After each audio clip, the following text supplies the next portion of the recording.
تو اللہ نے جو اپنا پیغام قرآن کریم کی شکل میں ہمیں دیا ہے، ہمیں پوری کوشش کرنا چاہیے کہ یہ قرآن کریم ہم اپنی زندگیوں میں بسائیں۔ کیسے؟ اس کا ترجمہ سمجھ کر، اس کے معنی سمجھ کر، اس کے مفاہیم کو سمجھ کر اپنی زندگیوں میں بسائیں۔ العالمین والصلاة والسلام علی سید الانبیاء والمرسلین محمد وعلى آلہ وصحبہ اجمعین، اما بعد فقد قال اللہ تبارک وتعالی فی کلامہ المجید اعوذ باللہ من الشیطان الرجیم بسم اللہ الرحمن الرحیم انا نحن نزلنا الذکر وانا له لحافظون صدق اللہ العظیم۔ اللہ رب العزت کا شکر ہے کہ اللہ رب العزت نے ہمیں اور آپ کو تراویح کی نماز میں قرآن کریم پڑھنے کی اور اسے سننے کی توفیق عطا فرمائی ہے۔ میرے بھائیوں، قرآن کریم یہ اللہ رب العزت کا بھیجا ہوا زمین پر آخری کلام ہے اور لوگوں کے لیے آخری ہدایت کا ذریعہ ہے۔ اب قرآن کریم کے بعد اللہ رب العزت والجلال کی طرف سے ہماری رہنمائی کے لیے، ہماری ہدایت کے لیے، دنیا اور آخرت کی کامیابی کے لیے کوئی دوسری کتاب یا کوئی دوسری رہنما چیز ہمارے پاس نہیں آنے والی۔ اسی لیے میرے بھائیوں، آپ یہ دیکھیں، ابھی قرآن کریم پڑھا گیا۔ قرآن کریم جو مکمل ہوتا ہے من الجنۃ والناس، سورہ ناس قرآن کریم کی آخری سورت ہے اور قرآن کریم کی آخری آیت جو ہم پڑھتے ہیں اس ترتیب کے اعتبار سے من الجنۃ والناس ہے۔ لیکن اس کے باوجود دیکھیں، ابھی جو آپ نے تراویح سنی 19ویں رکعت میں من الجنۃ والناس یعنی قرآن پاک مکمل ہو گیا۔ پھر 20ویں رکعت میں پہلے پارے کا پہلا رکوع چند آیات پڑھی گئی۔ اس کی کیا وجہ ہے؟ دراصل یہ کیا جاتا ہے جناب آقا محمد رسول اللہ صلی اللہ علیہ وسلم کی ایک حدیث کی تعمیل میں۔ آقا نے کیا فرمایا تھا؟ آقا نے فرمایا تھا، اور صرف ایسا نہیں صحابہ سے فرمایا تھا، ہم سے بھی فرمایا تھا اور آپ سے بھی فرمایا تھا۔ آقا کا فرمان قیامت تک آنے والے آخری انسان کے لیے۔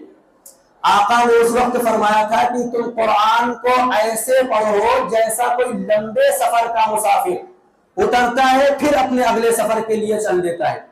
اب مثال کے طور پہ سمجھیے، آپ کو یہاں سے اگر ممبئی جانا ہے، بیچ میں کئی سارے اسٹیشن آئیں گے، آپ کے پاس سارا ساز و سامان ہے، لیکن اسٹیشن کو اترتے ہیں تھوڑی دیر کے لیے، تھوڑی سی ضرورتیں ہم پوری کر لیں پھر اگلا سفر طے کر دیں، پھر رکے تھوڑی دیر کے لیے، تھوڑی دیر وقفہ لیا، کچھ اپنی ضرورتیں پوری کی، پھر اگلے سفر کے لیے ہم روانہ ہو گئے۔ تو قرآن کریم کو بھی ایسے ہی پڑھنا ہے۔ ایسا نہیں ہے کہ ہم نے من الجنۃ والناس کہہ دیا اب ایک سال کے لیے ہمارا قرآن کریم بند، بلکہ ہم یہ پیغام دیتے ہیں 20ویں رکعت میں پہلا پارہ پڑھ کر کے یہ پیغام ہمیں دیا جاتا ہے کہ قرآن کریم نہ ہمارا آج مکمل ہوا ہے، نہ انشاءاللہ ہماری آخری سانس تک قرآن کریم مکمل ہوگا۔ ہماری آخری سانس بھی ہوگی تب بھی ہمارا قرآن کریم جاری اور ساری ہوگا، یہ پیغام ملتا ہے۔ اس لیے میرے بھائیوں، قرآن کریم یہ ہمارا نہ کبھی مکمل ہوا تھا، نہ ہماری زندگی کے آخری لمحات تک مکمل ہوگا۔ اس لیے ہم سب کو کوشش کرنا چاہیے کہ قرآن کریم جو ہمارے لیے آخری کتاب ہدایت ہے اور اللہ کا ایسا کلام ہے، اللہ رب العزت فرماتا ہے الا بذکر اللہ تطمئن القلوب، کہ مومنین کے دلوں کو اگر اطمینان اور سکون حاصل ہو سکتا ہے وہ تلاوت کلام اللہ ہی سے حاصل ہو سکتا ہے۔ اس لیے میرے بھائیوں، اپنی زندگی کا جزء لا ینفک بنا دے۔ آج کا قرآن کریم کی مجلس کا پیغام یہی ہے کہ اپنی زندگی کا اوڑھنا بچھونا روزانہ کی تلاوت کا معمول، قرآن کریم کی تلاوت کا معمول بنا لے کہ ہماری کوئی صبح انشاءاللہ ایسی نہیں ہوگی جو ہماری کوئی صبح قرآن کریم سے خالی ہو۔ اچھا، قرآن کریم جو اللہ نے ہمیں دیا ہے اس کے 3 بنیادی حقوق ہیں، بس یہی آخری اور پہلی بات ہے۔ پہلا اس کا حق یہ ہے کہ ہم قرآن کریم کی تلاوت کریں۔ قرآن کریم کی تلاوت کے سلسلے میں غیروں نے پروپیگنڈا ڈال دیا۔ اچھا، غیروں کی ہمیشہ یہ سازش ہوتی ہے کہ کسی طریقے سے مسلمان بندہ، ایمان والا بندہ اللہ کے قریب نہ ہونے پائے اور جنت میں اپنا مقام نہ بنانے پائے۔ اب پروپیگنڈا کیا پھیلایا گیا؟